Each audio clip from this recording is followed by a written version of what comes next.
우리 함께 보실 말씀은 우리 히브리서 우리 12장 우리 1절에서 2절까지의 말씀입니다. 히브리서 12장 1절에서 2절까지의 말씀, 우리 한 목소리로 함께 우리 봉독하여 읽도록 하겠습니다. 히브리서 12장 1절에서 2절까지의 말씀,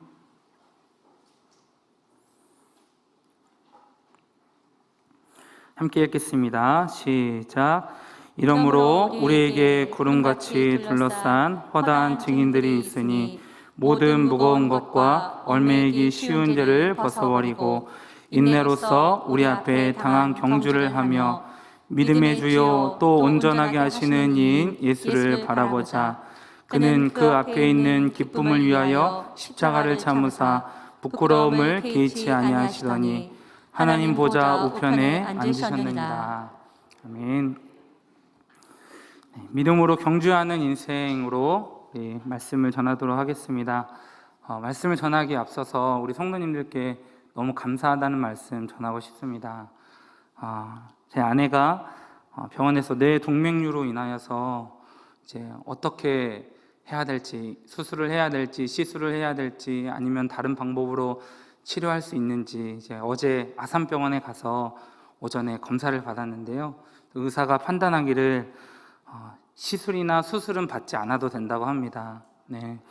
추적 관찰을 통해서 지켜보자고 하시는 이 내용을 듣게 되면서 우리 열방교회 성도님들이 기도해 주신 덕분에 또 하나님께서 그 기도에 응답해 주심으로 인해서 우리에게 좋은 결과를 허락해 주신 줄로 믿습니다. 우리 열방교회 성도님들께 다시 한번 감사를 드립니다. 오늘 히브리서에 있는 이 말씀을 보시게 되면요, 12장 1절에 이러므로 우리에게 구름같이 둘러싼 허다한 증인들이 있다 이야기하며 시작합니다. 성경에는 구름같이 둘러싼 이제 허다한 증인들에 대하여서 이 12장에서 그 증인들에 대한 이야기를 하고 있지 않고요, 그 앞장 11장에 보시면 히브리 기자가 성경 속에 등장하는 이제 허다한 증인들에 대해서 한 명 한 명씩 열거하고 있음을 우리는 말씀을 통해 볼 수 있어요. 첫 번째로는 첫 번째 증인으로서는 바로 아벨이라는 사람을 우리들에게 소개해주고 있습니다. 가인과 아벨이 있습니다. 하나님이 가인의 제사는 받으시지 않으시고 아벨의 제사는 받으셨습니다. 그 이유가 무엇일까요? 하나님께서는 아벨의 제사를 받으시고 가인의 제사를 받지 않으셨어요. 주일학교 아이들에게 제가 전도사 시절 때 이 말씀을 전했을 때 아이들의 대답은 이랬습니다. 하나님이 고기를 좋아하셨기 때문에 아벨의 제사는 받으셨고 가인의 제사는 받지 않으셨다. 또 어떤 아이는 가인은 정성이 부족했다. 하나님 앞에 그 예물을 갖다 놓을 때 귀한 마음으로 갖다 놓지 않고 던졌을 것이다, 발로 찼을 것이다, 이런 이야기들을 하고, 아벨은 오히려 정성 가득한 마음으로 하나님 앞에 드렸기 때문에 하나님이 아벨의 제사는 받으셨다, 이렇게 이야기했던 친구들의 이야기가 생각이 납니다. 정확하게 성경이 무엇 때문이라고 콕 집어서 이야기하고 있지 않습니다. 하나님께서 왜 아벨의 제사는 받으시고 가인의 제사는 받지 않으셨는지 이야기하고 있지 않다는 것이죠. 그러나 오늘 히브리 기자는 아벨이 가인보다 믿음으로 더 나은 제사를 드렸기에 제사를 받으셨다라고 이야기하고 있다는 거예요. 그렇다면 우리가 여기서 잠시 알고 가야 될 것이 있습니다. 이 믿음은 바로 어디로부터 왔을까요? 히브리 기자가 이 믿음으로 아벨이 더 나은 제사를 하나님 앞에 드렸다고 이야기하고 있는데요, 그렇다면 이 믿음은 어디서부터 왔는가입니다. 우리 로마서 10장 17절의 말씀을 같이 한번 읽어보도록 하겠습니다. 로마서 10장 17절의 말씀입니다. 시작. 그러므로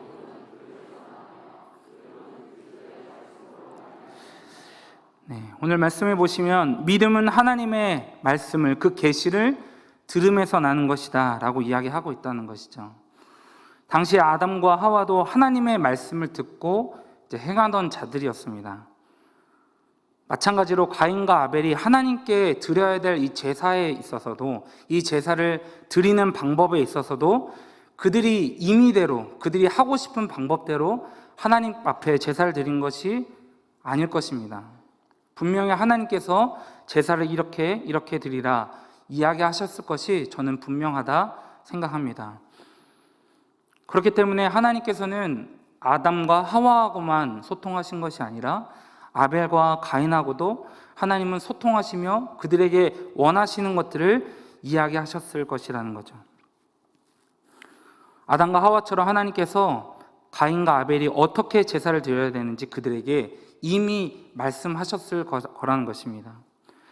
그런데 가인은 말씀하신 대로, 하나님께서 가인에게 말씀하여 주신 대로 하지 않았고, 아벨은 하나님이 말씀하여 주신 대로 더 나은 제사를 드리게 된 것이죠. 하나님의 말씀을 들을 때에 믿음이 생겼고, 그 믿음으로 순종하여 드린 제사는 하나님이 기쁘시게 받았다라고 이야기할 수 있다라는 것입니다. 결국 아벨은 믿음으로 제사를 드려서 의로운 자라 하시는 증거를 얻게 됩니다. 우리 두 번째 증인은 에녹입니다. 성경에는 죽지 않는 승천한 인물이 딱 두 명이 있습니다. 하나는 엘리야이고 하나는 에녹입니다. 11장의 말씀을 보면 그는 하나님이 옮기셨다라는 말을 하게 됩니다. 그냥 이것이 한 번 등장하지 않고요, 그 구절에 3번이나 등장합니다. 하나님이 그를 옮기셨다. 이 옮기심은 죽음에서 생명으로 옮기셨다라는 말이 되는 것이죠. 그냥 단순히 그가 이 땅에서 365년 동안 살았는데 그냥 그렇게 살다가 하나님 품에 그냥 갔다라는 이런 말이 아니라 죽음에서 생명으로 하나님이 그의 인생을 옮기셨다라는 말이 된다는 것이죠. 그런데 11장 5절에 그에 대해서 조금 더 부연 설명하는 모습을 우리가 볼 수 있습니다. 우리 11장 5절을 한 번 더 읽어보도록 하겠습니다. 시작. 믿음으로 에녹은 죽음을 보지 않고 옮겨졌으니 하나님이 그를 옮기심으로 다시 보이지 아니하였느니라. 그는 옮겨지기 전에 하나님을 기쁘시게 하는 자라 하는 증거를 받았느니라. 아멘. 그는 옮겨지기 전에, 그가 죽음에서 생명으로 옮겨졌을 때에 하나님 앞에 그제서야 기쁨이 된 삶이 아니고요, 이미 그 전에 하나님을 기쁘시게 하는 자라 증거를 받았다라고 성경이 우리들에게 밝혀주고 있다는 사실이에요. 에녹은 이미 믿음을 통해서 어떻게 살아내는 것이, 어떠한 삶을 하나님 앞에 드리며 나아가는 것이, 어떠한 모습 가운데 하나님 앞에 나아가는 것이야말로 하나님을 기쁘시게 하는 삶인지 이미 알고 있던 자라는 사실입니다. 에녹에 대한 이런 설명과 함께 히브리 기전의 6절에 믿음에 대해 더 우리들에게 부연 설명해주고 있습니다. 우리 6절도 함께 읽겠습니다. 시작. 믿음이 없이는 하나님을 기쁘시게 하지 못하나니 하나님께 나아가는 자는 반드시 그가 계신 것과 또한 그가 자기를 찾는 자들에게 상 주시는 이심을 믿어야 할지니라. 아멘. 믿음을 통해 하나님께 나아가는 자는요, 뭐라고 설명하고 있냐면 반드시 그가 계신 것과, 그러니까 믿음을 통해서 반드시 하나님이 살아계신 것과, 또 두 번째로는 자기를 찾는 자들에게 상을 주시는 분이시라는 것입니다. 여기에서 상은 어떤 상입니까? 이 땅에서 우리가 누릴 수 있는 이런 많은 복들을 이야기하는 것일까요? 그럴 수 있습니다. 그러나 이것은 오늘 본문이 말하고자 하는 상이 아닌 것이죠. 오늘 본문 속에서 이 에녹의 삶에 비추어 보았을 때 말하고 싶은 상은 무슨 상이냐면 바로 영원한 생명의 상을 이야기하는 것입니다. 에녹을 죽음에서 생명으로 옮겨주신 그 복을 이야기하는 것이죠. 결국 믿음을 통해서 하나님의 살아계심을 알고 우리는 영원한 생명이 주어짐을 알게 된다는 것입니다. 우리 세 번째 증인입니다. 세 번째 증인은 노아입니다. 노아는 믿음으로 아직 보이지 않는 일에 경고를 받았다라고 이야기하고 있어요. 이것이 어떤 경고이냐면 하나님께서 이 세상을 물로 심판하실 것에 대한 그런 경고였습니다. 그로 인해 노아는 하나님의 말씀에 따라서 방주를 준비하게 되는데, 말씀을 보시면 아시겠지만 이것이 그냥 하나님께서 시키신 일이니까, 그냥 그 하나님께서 나에게 억지로 하라 하신 일이니까 해서 그렇게 방주를 짓는 모습을 보여주지 않고요, 오히려 말씀 구절에 보시면 경외함으로 준비한다라고 이야기하고 있다는 거예요. 하나님을 두려워할 줄 아는 마음으로 방주를 준비한 것이죠. 결국 하나님은 세상을 물로 심판하십니다. 그러나 하나님은 노아의 가정을 구원하시고 믿음을 따르는 의의 상속자가 되게 하시는 것이죠. 하나님은 믿음을 통해서 하나님의 말씀을 두려워하는 사람으로 세우시고 그 말씀에 따라 순종하게 하심으로 그의 가정을 구원케 하여 주시며 그를 의의 상속자가 되게 하신다는 것이에요. 무엇을 통해요? 믿음을 통해서. 우리 네 번째 증인입니다. 아브라함입니다. 아브라함은 믿음으로 부름을 받았습니다. 그러나 그가 가야 될 갈대아 우르 땅에 대하여서 갈 바를 알지 못하고 있다라고 히브리 기자가 이야기하고 있어요.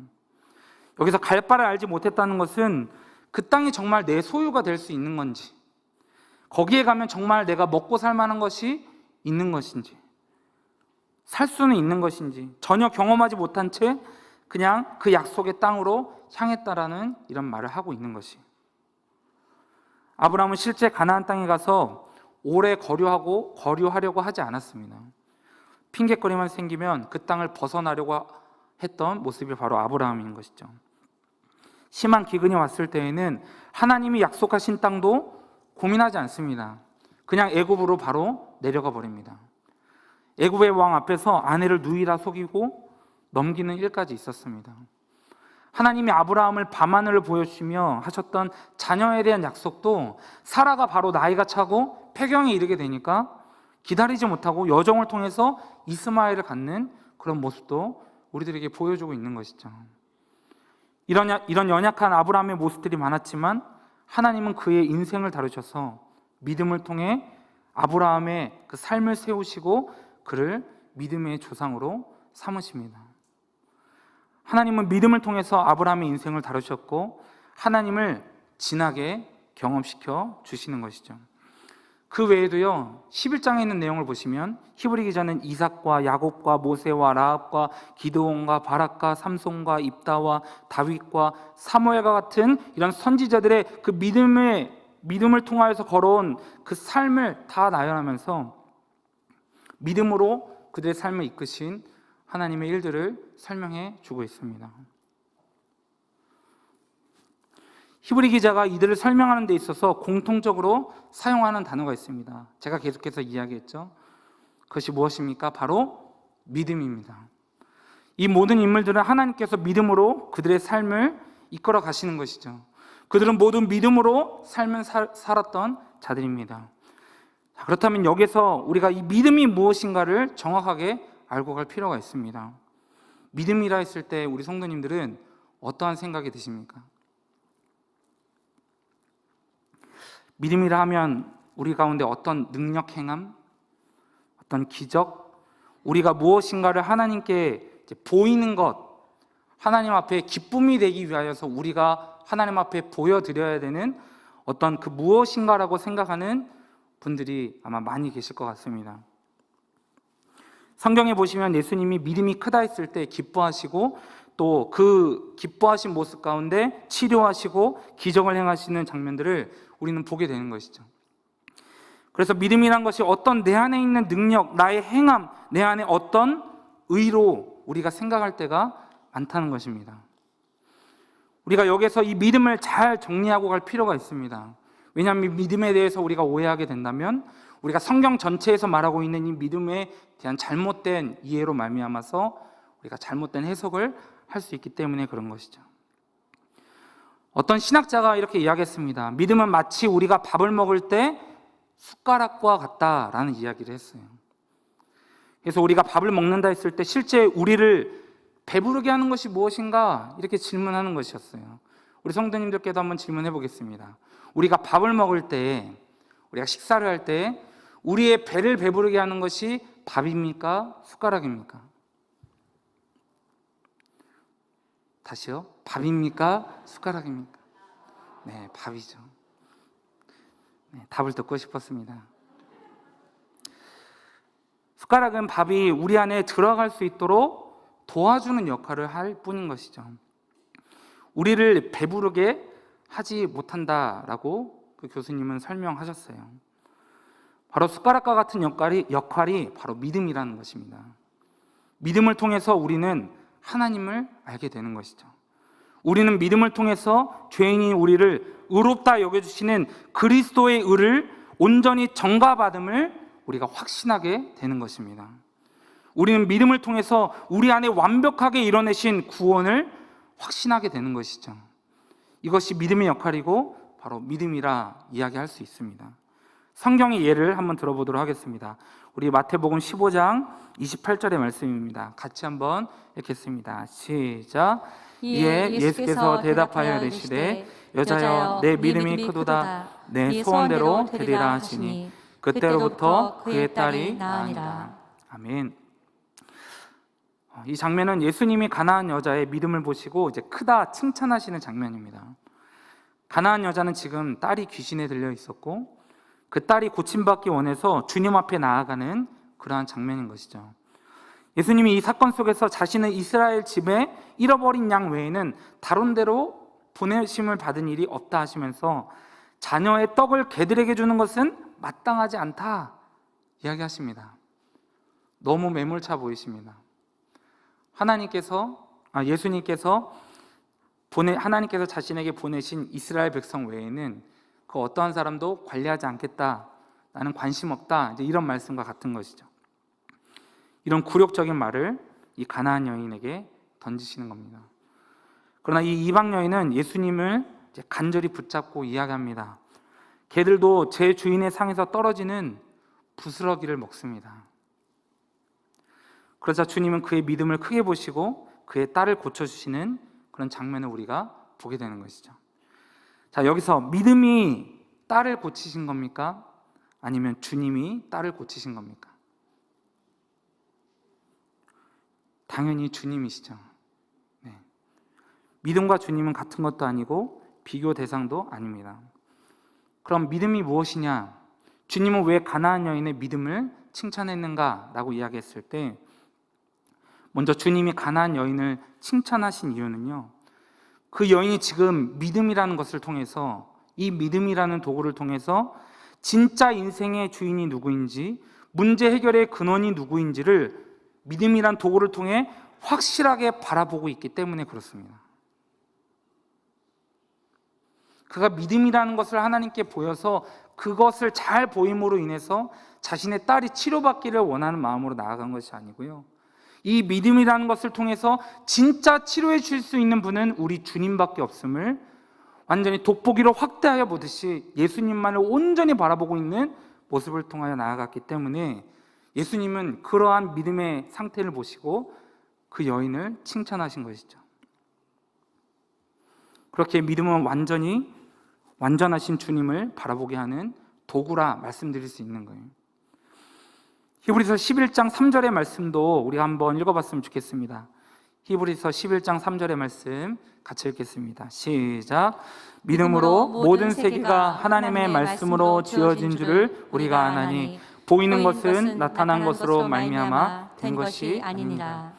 여기서도 믿음은 이 모든 세계가 하나님이 지으심을 깨닫게 하고 알게 하는 아주 중요한 도구라 말하고 있죠.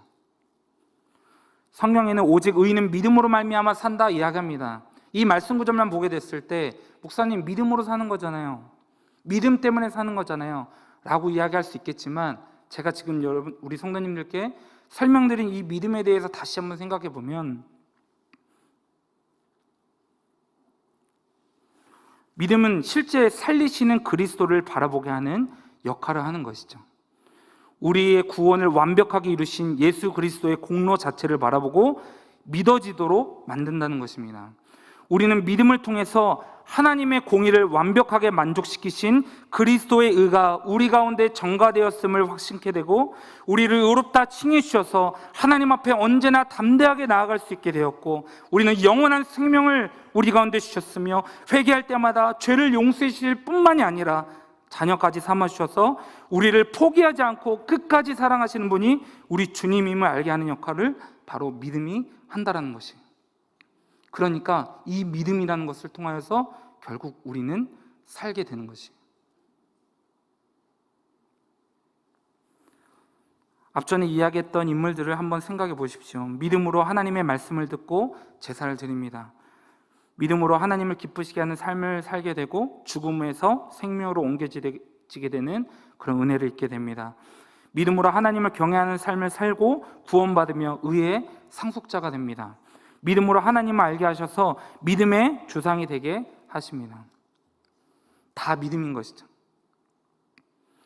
그래서 믿음은 우리가 바라는 것의 실상을 보게 하고 우리가 눈으로 보지 못하는 것들의 증거들을 바라볼 수 있도록 한다 이야기할 수 있는 것입니다. 결국 하나님은 이 믿음을 통해서 하나님의 크신 구원의 여정을 깨닫게 하시고 여정 가운데 크시고 광대하시며 존귀하시며 무궁하시며 자비로우시며 인애로우시며 사랑이신 하나님을 발견케 하시고 우리 삶 가운데 만나 주신다라는 것입니다. 이것은 구약의 인물들에게만 적용되는 내용이 아닙니다. 지금을 살아가고 있는 우리들에게도 하나님은 믿음을 통해서 우리들의 인생의 여정 속에서도 이와 같은 방법으로 만나 주시고 하나님을 경험케 해 주신다라는 것이죠. 그렇게 이제 우리가 믿음으로 살아가기 위하여서 이제 해야 될 것이 있습니다. 오늘 말씀을 보게 될 때 바로 경주라는 표현이 나옵니다. 오늘 12장 1절을 한 번 더 같이 읽어보도록 하겠습니다. 12장 1절입니다. 시작. 이러므로 우리에게 구름같이 둘러싼 허다한 증인들이 있으니 모든 무거운 것과 얼매이기 쉬운 죄를 벗어버리고 인내로써 우리 앞에 당한 경주를 하며. 히브리 기자는 우리에게 경주를 해야 된다 이야기하고 있습니다. 어떤 경주입니까? 믿음의 경주인 것이죠. 이 경주를 위하여 우리가 기억해야 될 세 가지가 있습니다. 첫 번째는 무거운 것과 얼매이기 쉬운 죄를 벗어버리라는 것입니다. 우리 12장 1절에 나오는 이야기인데요. 이것을 부연 설명해서 말하자면 주를 향해 달려나아가는 데 있어서 주님께서 우리에게 이제 경주 시작해, 너희들에게 믿음 줬잖아, 너희들에게 그동안 보지 못했던 세계를 너희 가운데 보여줬잖아, 이제 달려나아가야 돼 라고 이야기하실 때에 우리 가운데 무거운 것과 얼매이기 쉬운 죄가 있게 된다고 한다면 우리는 그 경주를 할 수 없음을 이야기하고 있는 것이죠. 자, 하나님께서 자 출발해, 자 이제 나아가 라고 이야기했을 때에 우리가 앉아있다가 네 알겠습니다, 출발해야겠습니다 하고선 딱 일어서려고 하는데 바로 일어서지지 않을 때, 그 상태가 바로 우리 가운데 무거운 것과 얼매이기 쉬운 죄들이 우리를 덮치고 있을 때 그럴 수 있다는 것이죠. 이것은 우리가 평소에도 짓고 있는 이런 자본죄와 같은 것들이라 생각하시면 좋을 것 같습니다. 윤리적이고 도덕적인 죄도 있겠지만 가장 우리를 힘들게 하는 것이 무엇이냐면, 실제 우리가 뭐 보이는 죄들을 많이 짓습니까? 그렇지 않죠. 누구를 죽이거나 누구를 해하거나 누구의 것을 빼앗거나 탐하거나 하는 이런 일들은 쉽게 우리의 삶 가운데 일어나지 않습니다. 그러나 가장 우리를 힘들게 하는 것은 우리 내면에서 짓고 있는 죄들인 것이죠. 특히 우리의 모든 상황을 합리화시키는 죄입니다. 예배를 드려야 된다고 했는데 하나님께서 우리에게 예배를 드리라고 하시는 그런 마음을 주시는데, 하나님 지금 상황이 이렇잖아요. 기도하라고 마음을 주시는데 하나님 지금 이렇잖아요. 봉사하라 하시는데 하나님 제가 지금 이런 상황인데 어떻게 봉사를 할 수 있겠습니까? 하나 합리화시키는 우리들의 모습인 것이죠. 그러다가 우리 주님께서 갑자기 우리에게 은혜를 주시고 우리에게 달려나아갈 될 바를 믿음을 통하여서 우리 가운데 보여주실 때에 자 이제 시작해 라고 말씀하시는데 우리는 번번이 시작할 수가 없습니다. 왜요? 내가 평소에 한 게 생각이 나는 것이죠.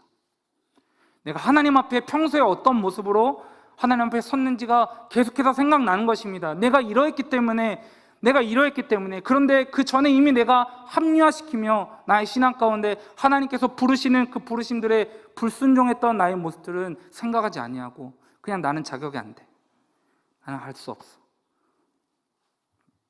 그런 마음 때문에 이제 달려나아가야 되는데, 이제 경주를 시작해야 되는데 우리가 번번이 자리에서 넘어진다라는 것이죠. 오늘 성경은 모든 무거운 것과 얼매이기 쉬운 죄를 벗어버리라 이야기하고 있습니다. 우리 내면에서 일어나고 있는 일까지 포함해서 합리화시키고 있는 우리들의 연약한 죄의 모습을 범하지 말아야 될 것입니다. 여러분, 우리 하나님이 이러한 모습을 용서해 주실까요? 용서해 주십니까? 우리 하나님은? 네, 용서해 주십니다. 우리가 믿음을 통해서 하나님을 진하게 경험하게 될 때에 우리 하나님은 언제나 우리를 용서해 주시는 분이라는 것을 우리는 깨닫게 되는 것이죠. 과거에 지었던 모든 죄들을 다 용서해 주십니다.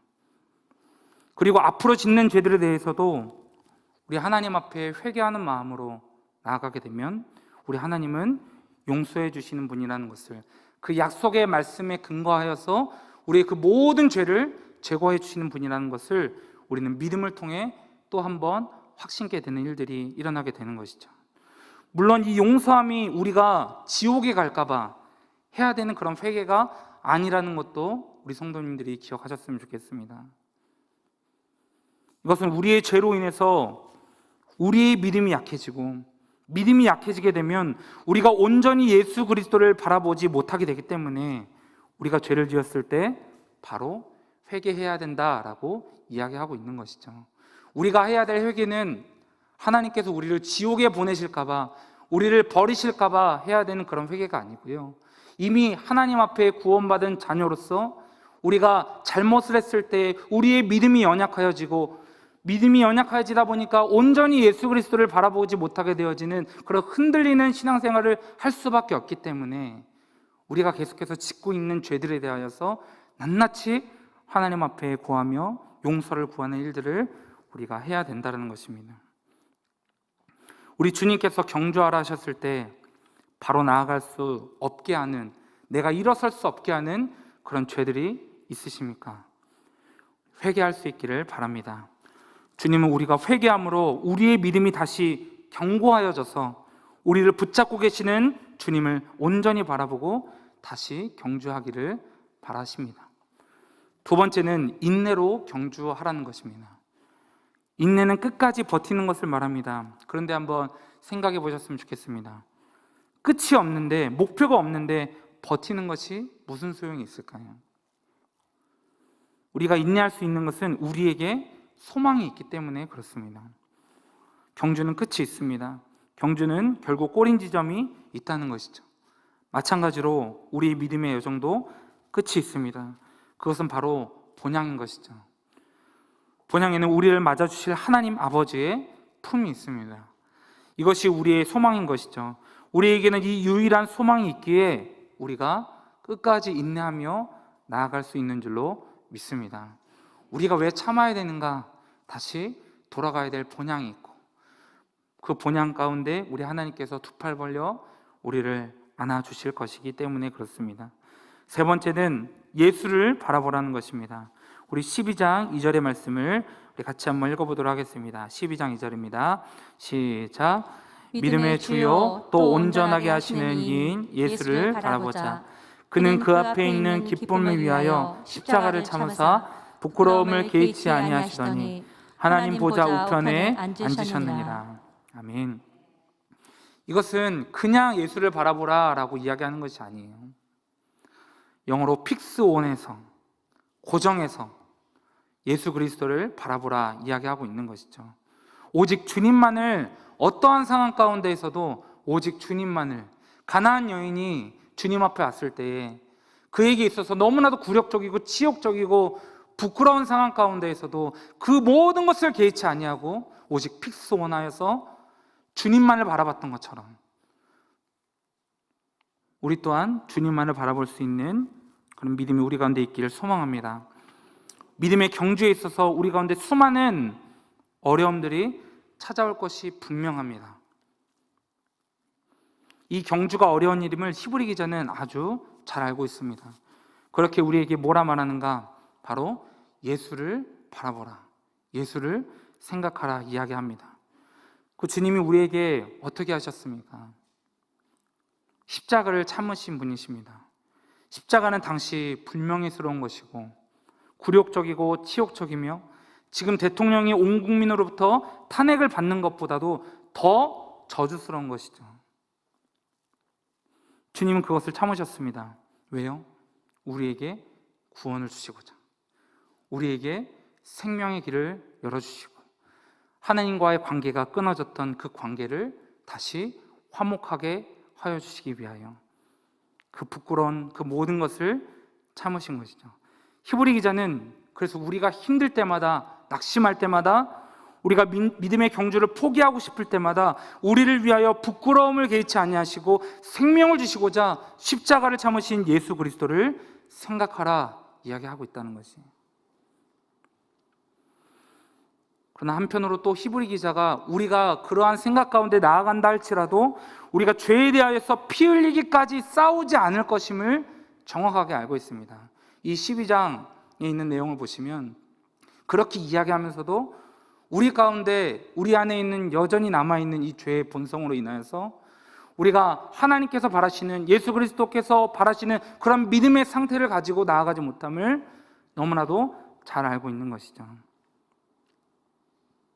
그래서 하나님은 우리 가운데 어떻게 하시는가? 징계를 주신다는 것입니다. 오해하지 않았으면 좋겠습니다. 하나님이 연약한 우리들 가운데 주시는 것은 아까도 먼저 말씀드렸다시피 우리를 지옥에 보내기 위함이 아닙니다. 형벌이 아니라 바로 징계인 것이죠. 하나님은 심판주이시지만 자녀된 우리들에게는 아버지로 다가오셔서 실제 자녀가 잘못된 길을 걸어가고 있을 때에 우리들에게 훈계할 수 있는 분이신 것이죠. 우리가 잘못된 길로 걸어가고 있을 때에 우리가 올바른 길로 걸어갈 수 있도록 우리에게 징계를 주실 수 있는 분이시라는 것입니다. 그것은 우리를 사랑하시기 때문이고 우리가 계속해서 믿음의 경주를 하게 하셔서 허다한 증인들의 삶과 같이 하나님을 알아갈 수 있도록 하시기 위한 하나님의 방법인 것이죠. 결국 하나님은 징계와 연단을 통해서 우리에게 무엇을 주십니까? 우리가 이 내용을 잘 기억했으면 좋겠습니다. 12장 11절의 말씀입니다. 마지막 절을 같이 한번 읽어보도록 하겠습니다. 시작. 무릇 징계가 당시에는 즐거워 보이지 않고 슬퍼 보이나 후에 그로 말미암아 연단받는 자들은 의와 평강의 열매를 맺느니라. 아멘. 오늘 말씀 속에서 우리들에게 분명하게 가르쳐주고 있습니다. 하나님은 연단을 통해서 어떠한 열매를 맺게 하신다고요? 의와 평강의 열매를 맺게 하신다는 거예요. 여기서 의는 어떤 의입니까? 연단을 통해서 우리의 믿음을 더욱더 강화시켜 주심으로 말미암아서 예수를 바라보게 하시고 그리스도의 공로만이, 그리스도께서 이루신 그 의만이 나를 지배하며 살아갈 수 있도록 인도해 주시는 그 의를 이야기하는 것입니다. 여기서 평강은 그냥 일반적으로 우리가 아는 평안함, 안전함, 안락함, 상황이 좋아지는 것들을 이야기하는 것이 아니에요. 성경에 말하고 있는 평강은 죄로 인해서 하나님과 멀어졌던 그 관계가 이 연단을 통해서 주님을 우리가 온전히 붙들게 되어지고 우리를 하나님과 화목케 하시는 중보자 예수로 인하여서 하나님과의 관계가 회복되어지는 이 평강의 상태를 이야기하는 것입니다. 하나님을 믿고 살아가는 자들에게는 실제 이 의와 평강의 열매를 주신다라는 것이죠. 이 의와 평강의 열매가 우리 성도님들의 삶에 아름답게 맺혀질 수 있기를 주님의 이름으로 축복합니다. 마지막으로 우리 가정의 이야기를 짧게 나누고 말씀을 마치도록 하겠습니다. 2021년도는 저희 가정에 많은 어려움들이 있었습니다. 실질적으로 제 아내가 유산을 2번이나 경험하게 되었습니다.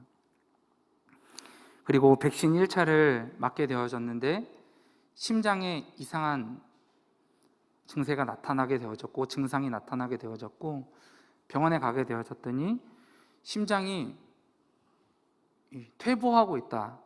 심장이 이상하게 나이가 많이 들어서 나타나는 증상이 나타나고 있다. 아무래도 백신 부작용, 저희가 봤을 때는 백신 부작용인 것 같은데 병원에서는 그렇게 이야기해 주지 않는 것이에요.